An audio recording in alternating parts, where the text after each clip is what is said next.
if writing workshops turn into therapy, well, then they cease to be writing workshops and they become something else. With that said, without doing the work that is done in therapy, you can't be a good writer because you will be writing against yourself. You will be fighting yourself. And what will come out will either be apologetics for who you are, or it will be a form of a tell-all, really, about the inadequacies of the self. The full experience of writing requires the whole self. I mean, there are other kinds of writing. I mean, no, whatever. I'm talking about memoir writing and any kind of fiction writing. And fiction and memoir are not so far apart. So I had thought about these two essays, Freud's Mourning and Melancholy, and his repeating, working through, and repeating, remembering, and working through. Now, Freud's language, I just went back to it myself. It's specialized language, and I think you can safely say that Freud is really trying to establish himself as a scientist, and he uses what he thinks or what he wants to become in a way a scientific vocabulary. Psychoanalysis, in its inception, was stuck between um, science and the something else, which I think it becomes in its best possible manifestation. But Freud, in very, very often, will try to resort to a kind of scientific framework, and you really have to know the language to know the terms that he's using. When you really start to understand Freud, you understand the psychological states to which he is referring with the various labels that he gives them. Now, it's worth mentioning. I mean, Freud's work is extensive. He's not, in my view, a great writer. Um, and what he does do is he really expresses in analytical terms what great literature, philosophy, theology expressed for 2,000 years.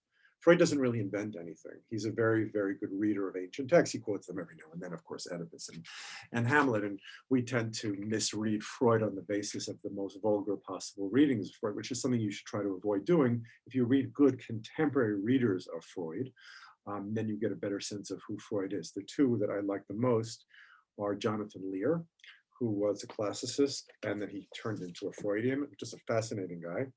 And this guy, Adam Phillips, we'll look at a little bit of him, who is also a working therapist. Lear changed he transformed from a therapist from a classicist into a therapist. I just mentioned them again because sometimes it's definitely easier to get to what matters in Freud, I think, for us, through Lear and Phillips. They're very different. One day maybe we'll talk about them. Anyway, so the two essays, Mourning and Melancholy, and Repetition and Working Through and Remembering. Let's look at the Phillips first. The Freud is hard. So Phillips is writing here. He's writing about Freud, and he's writing about inventiveness. I mean, Phillips is always kind of turning everything upside down. There is the creativity, the inventiveness of defense and resistance. So Phillips is showing that there's not only creativity, or he's arguing there's not only creativity that gets repressed, that has to be pulled out, but there's in fact creativity in the defense mechanisms that we create. Harold Bloom and Lionel Trilling before him refer to the Freudian defenses as poetical tropes. That's interesting. And one of the more insidious implications here is that we are at our most creative in the ways in which we frustrate ourselves. Okay. And one of the more insidious implications here is that we are at our most creative in the ways in which we frustrate ourselves. And it turns out here, Phillips is going full Freud. That creative experience is the art of turning renunciation to its own kind of pleasure. That creative experience is the art of turning renunciation into its own kind of pleasure, the pleasure that we get from repression. And then there is the creativity involved in releasing or disclosing or acknowledging. It is difficult to know what right word is here, whatever is disowned or estranged within ourselves. I think this is the major Freudian insight. that there is, and here, Phil, just understand the argument here, he's going against Bloom and Trilling. They argue that there is a poetry of renunciation, a poetry of defense, but the real creativity, Phillips is going to say, and then there is a creativity involved in releasing or disclosing or acknowledging. He means all of those things. I think for us as writers, we know it's a form of writing as discovery. That's when it really happens. And it's almost as if what's been pushed back is waiting to be activated by our writing. I think Freud says that about dreams, that the dream is waiting for the right interpretation so it can become itself. And so the dream is waiting for the right interpretation so it reveals itself in the interpretation that you give it. So for us as writers, it's finding that authentic place. And of course, and another Freudian insight is, and I keep on pushing you about this, if you think you've got there, you haven't yet. You have to keep on pushing and be suspicious of yourself. Be suspicious of your motives. That doesn't mean erasing things. It just means constantly asking the question, what's driving this? Why am I writing this? Let's keep on reading a little bit. Or indeed, what is quite other to ourselves, or indeed, what is quite other to ourselves as we know them. He uses selves in the plural. Whatever has been hitherto out of reach of the human. This parenthesis seems too complicated for me at the moment. And all this creative struggle that is deemed to be going on, both within the individual and between the analyst and the patient, has a simple aim. If anybody's been in psychoanalysis, this is the aim of classical psychoanalysis: to prevent the future from being merely a repetition of the sufferings of the past, to make the future unheard of, to surprise ourselves. It is creative to produce variations on a theme or to change the theme. Now here's really where we can even just talk about the title of remembering and repeating, although maybe let's look at the Freud. Let's just read it so we can say we read a little Freud. What interests us, this is from 1914.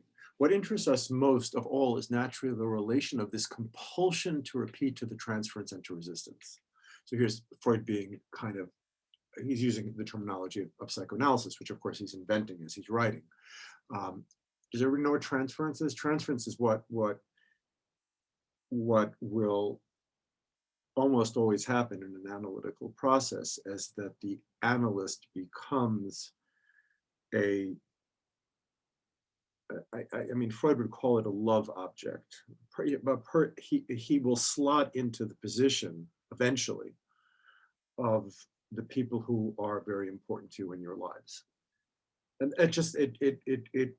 and what he finds, let's keep on going. It'll make sense in a second. That's what the transference is. Transference is classically known, right? People say, well, you'll fall in love with the analyst. Everybody falls in love with their analyst. It's more complicated than that. And that the repetition is a transference of the forgotten past, not only to the doctor, but also onto all the other aspects of the current situation. We must be prepared to find, therefore, that the patient yields to the compulsion to repeat, which now replaces the impulsion to remember. So really, this is the insight I really wanted to emphasize. There's a compulsion to repeat instead of remembering. And for Freud, that's an opposition. You either repeat. I'm going to try to give you just kind of very simple examples of what Freud means by repetition compulsion and what I meant before about transference. Repetition is, and you've probably been in this situation yourself, when somebody is having a conversation with you and suddenly you realize, or not suddenly, maybe slowly, you realize that whatever is at stake for this person in a conversation goes far beyond your relationship with her or your relationship with him. Sit at any Shabbos table, a Shulchan Shabbat, sit at any table and watch the way people interact with each other. That's why, forgive me, sometimes I just can't stand conversations, because they're not conversations. There are these repressed energies that are in conflict with one another, and it's just boring. Aside from causing conflict, it's boring. So, and you may have said in this experience, I'm not your mother, right? At that moment, you're kind of being a Freudian and you're identifying this repetition, right? And the way Freud explains it, and this kind of goes to the other article, Mourning and Melancholy, is that there is some trauma in your life that you have not resolved.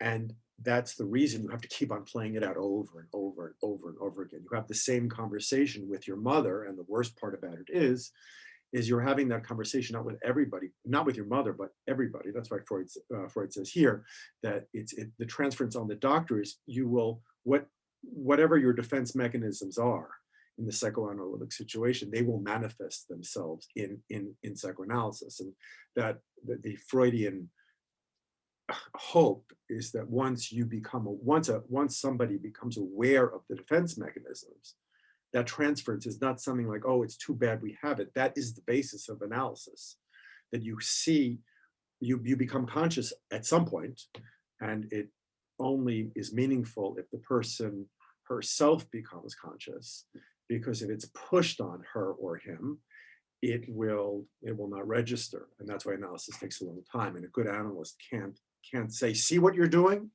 because the see what you're doing is what everybody else in their life does to them, right? So, and mourning and melancholy for Freud, they are related to repetition and remembering. Melancholy is tied to repetition. It's being unable to give up that unable to deal with that loss. The trauma repeats itself again and again and again. And there is a certain amount of pleasure in the repetition. I mean, I think that's an analytic insight. I mean, if somebody will say that to you, why you're repeating, you'll say, what are you talking about? But when you think, there are different kinds of pleasure. Freud alerts us to the kinds of masochistic pleasure that people have. Hold on just one second. I'm just going to pause for a second. So there are different kinds of pleasures. Sometimes those pleasures are masochistic, of the defense. I read another analyst's argument, is named Christopher Ballas, and he makes this argument about sadomasochism as a sexual preference, and that very often people who get pleasure from sadomasochistic sexuality are, in Ballas's words, trying to relive whatever trauma they went through when they were younger, but to actually survive it. That's the pleasure. You get to go through it again, but you survive it this time. I'll tell you where that is. It's an interesting argument. Remembering and repeating. So, and melancholy and mourning. So the melancholist is the person who just can't deal with the loss. The loss is constantly present. It's an open wound that we keep on tending to in a way that prevents the wound from healing. Now, mourning for Freud, that's an ideal. And I've used that terminology in our workshop, that we face loss and come to terms with it. Melancholy can be created by two things. One is the wound is so deep you get sucked into it, right? Think of lo aleinu, God forbid somebody dies, right? So unsuccessful mourning, melancholy, is where you never leave the lost object. You're still attached to your father. You're still attached to your mother. You don't allow yourself to mourn because you're always in that moment of the rawness. The actual mourning, and another form of melancholy, is the person who doesn't mourn at all. I'm fine, right? So there's either the immersion totally into the past, or the false belief that the past is meaningless. And in the past, it always comes back, right? That's what we saw James Baldwin say, always comes back, always comes back. Baldwin is, of course, Freudian. All of the writers that we like evidence this sense of having been in that place of loss, but also being able to survive it, to come out of it. And coming out of it that's remembering. Remembering is a creative relationship to the past. Repetition prevents that creative relationship to the past. We've heard that idea of working through, and that is really, I mean, I think for us, that is part of our process. That it's not we're going to write the perfect essay. We're going to learn as we write to connect or try to be part of that, to enact that process. And as we've been saying all along, that takes these two very, very different um, abilities, or one is to be present to the past, to go there, to not use whatever defense mechanisms we habitually use to get there. And the other is, once we get there, is to be able to remember it in a way, as Philip said, that allows for a future. And I think writing is a means through which we allow ourselves to have a future.